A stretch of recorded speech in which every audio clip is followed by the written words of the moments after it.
Buenas.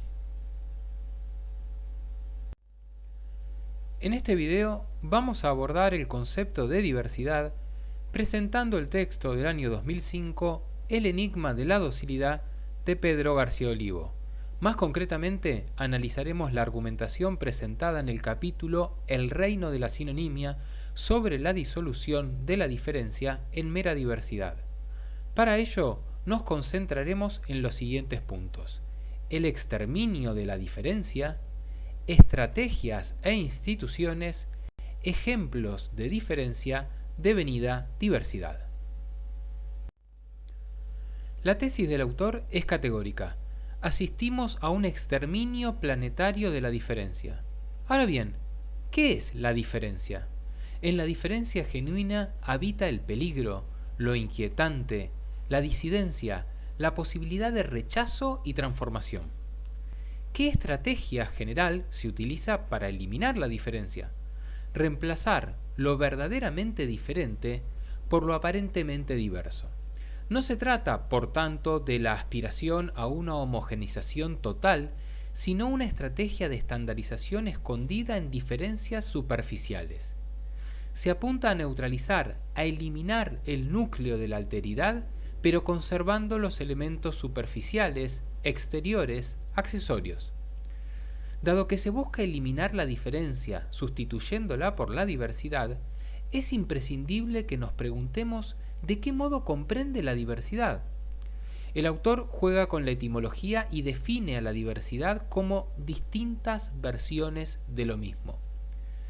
De esta manera, observa que la diversidad en las formas, en los aspectos, oculta un alarmante proceso de homogeneización de los contenidos. Así, el reino de la polisemia, un significante con distintos significados, es sustituido por el reino de la sinonimia, distintos significantes con un único significado. Y en esta diversidad ya no mora el peligro. Llegados a este punto, sobreviene la pregunta: ¿cuál es el propósito de este proceso? La respuesta es concreta. La disolución de la diferencia en diversidad prepara el advenimiento de la subjetividad única. En otras palabras, se trata de un trabajo homogeneizador de hombres dóciles e indistintos, intercambiables y sustituibles, funcionalmente equivalentes de una sola voz. En pocas palabras, el autor resume su tesis principal en el siguiente párrafo: donde la diferencia irrumpía casi como un atentado, la diversidad aflora hoy para embellecer el mundo. A la amenaza de la diferencia le sucede la caricia de la diversidad. ¿Hay algo más acariciador que salir a la calle y tropezar con gentes de todas las razas, atuendos de todas las clases, infinidad de looks y de símbolos, etcétera, sabiendo desde el principio que esos hombres persiguen en la vida prácticamente lo mismo que nosotros, piensan casi igual, y no hay en el corazón o en el cerebro de ninguno de ellos nada que nos cuestione, nada perturbador de nuestra existencia? Pedro García Olivo sostiene, a continuación, que para llevar a cabo este proceso de disolución de la diferencia en mera diversidad, es necesario implementar dos estrategias y contar con la existencia de dos grandes instituciones. Con respecto a las estrategias, menciona dos complementarias entre sí. Por un lado, una estrategia fágica, inclusiva, que busca la asimilación del adversario, su absorción en el cuerpo social después de una cierta corrección de sus caracteres diferentes. Por el otro, estrategias émicas, exclusivas, que expulsan al disidente irreductible y no aprovechable del ámbito de la sociedad ordenada y lo condenan a la marginalidad. En suma, en el proceso de disolución de la diferencia en diversidad, quedan algunos restos de la diferencia en forma de impurezas, residuos, situados en los márgenes. En cuanto a las instituciones requeridas para la internalización de lo mismo, pone el foco en la escuela y en la policía social anónima. La escuela, caracterizada como el modo occidental de organizar la transmisión cultural, como un poder altericida, cumple, entre otras cosas, con 3 funciones que contribuyen a un proceso de homogeneización cultural y caracteriológica implacable. Una adaptación del material humano a las necesidades del aparato productivo, una adaptación al orden social estatal general, el aplastamiento de las restantes formas de transmisión de conocimientos, características de otras culturas que a menudo no exigían el encierro ni demandaban la figura elitista del profesor educador. Este proceso se complementa en la esfera cotidiana y en lo que atañe a la privacidad de cada individuo con algo así como una policía social anónima. ¿De qué se trata?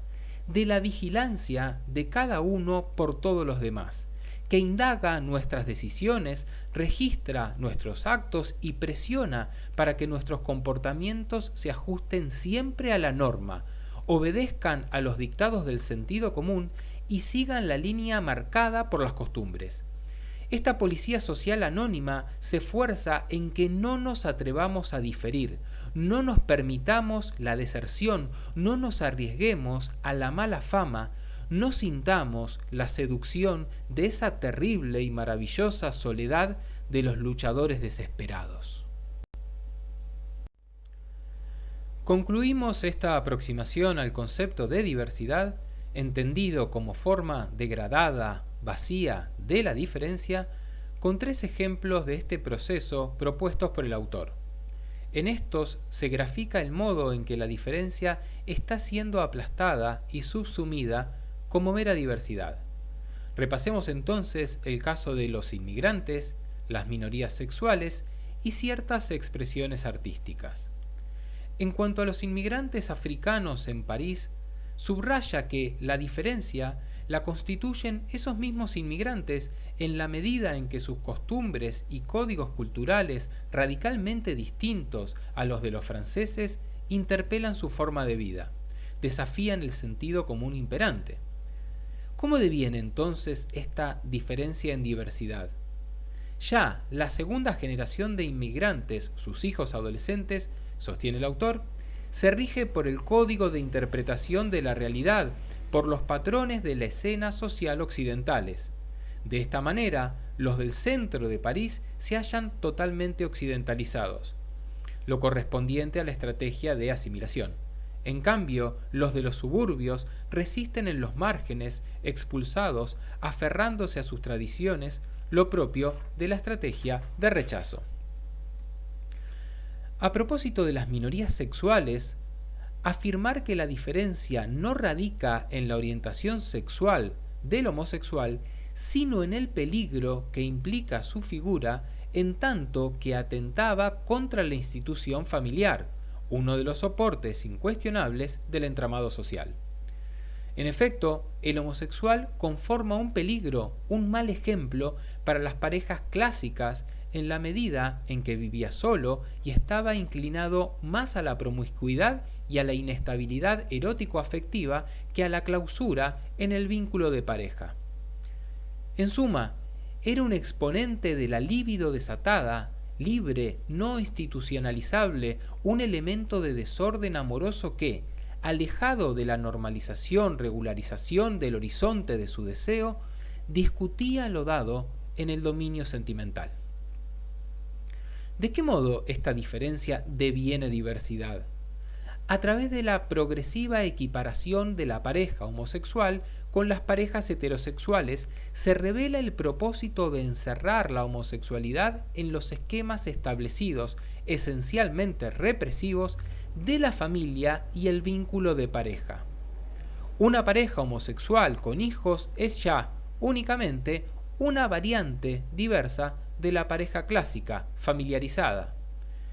Así, el homosexual queda atrapado en la ideología que reduce la afectividad y la sexualidad a la pareja y que, acto seguido, institucionaliza la relación, matrimonio por la iglesia, matrimonio civil, parejas de hecho, etc. De esta forma, empieza a coexistir el homosexual subversivo para el orden con el homosexual asimilado, familiarizado, paternalizado, que ni molesta ni inquieta, en tanto es un representante del orden. Así, el sistema intenta atraer a los homosexuales y gobernar su sexualidad de igual forma que lo hace con las parejas heterosexuales y, de esa manera, acabar con la diferencia que encarnaban. La ideología de la igualdad, de derechos, de oportunidades, de respetabilidad, es utilizada para este propósito. Le promete un trato igual a la pareja y a la familia homosexual para que, precisamente como pareja y como familia, renuncien a su diferencia y contribuyan a la reproducción del orden social general. Justamente, el homosexual familiarizado deja de constituir una amenaza. Habrá familias diversas, pero no una modalidad erótico-afectiva diferente. En cuanto al arte, García Olivo se centra en la música. En esta, la diferencia reside en esas músicas de los otros que no pueden gustarnos porque contravienen los principios tácitos de nuestra educación musical y de nuestros hábitos de escucha y que, por tanto, al no ser rentables, no se difunden. Pero, ¿cómo se produce su pasaje a diversidad?